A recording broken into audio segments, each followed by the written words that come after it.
SITಯನ್ನು ಸರ್ಕಾರ ಸ್ಥಾಪನೆ ಮಾಡಿದೆ. ಭಾಳ ಗಂಭೀರವಾದಂಥ ಆರೋಪಗಳನ್ನು ಒಬ್ಬ ಶಾಸಕ ಮಾಜಿ ಸಚಿವ ಎದುರಿಸ್ತಾ ಇದ್ದಾನೆ. ತನಿಖೆ ಆಗಬೇಕು.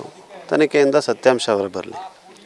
ಅದಕ್ಕೆ ಎಲ್ಲರೂ ಕೂಡ ಅವಕಾಶವನ್ನು ಮಾಡಿಕೊಡ್ಬೇಕು ಅಂತ ನನ್ನ ಅನಿಸಿಕೆ.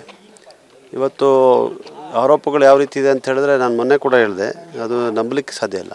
ಆ ರೀತಿಯಾದಂಥ ಗಂಭೀರವಾದಂಥ ಆರೋಪವನ್ನು ಮುನಿರತ್ನ ಎದುರಿಸ್ತಾ ಇದ್ದಾರೆ.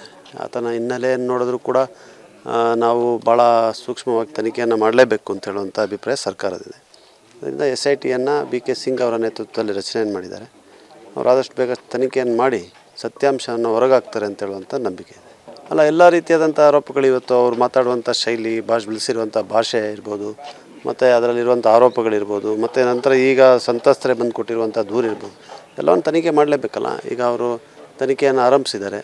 ಆ ತನಿಖೆಯಿಂದ ಸತ್ಯ ಏನು ಹೊರಗಡೆ ಬರಲಿ. ನಿರಪರಾಧಿಯಾಗಿದೆ ಅಂದರೆ ಅವರು ನಿರಪರಾಧಿಯಾಗಿ ಹೊರಗಡೆ ಬರಲಿ. ಆದರೆ ಅಪರಾಧಿಯಾಗಿದ್ದರೆ ಶಿಕ್ಷೆ ಆಗಬೇಕು. ಆ ರೀತಿಯಾದಂಥ ತನಿಖೆ ಆಗಬೇಕು ಅಂತಲೇ ಸರ್ಕಾರದ ಉದ್ದೇಶ.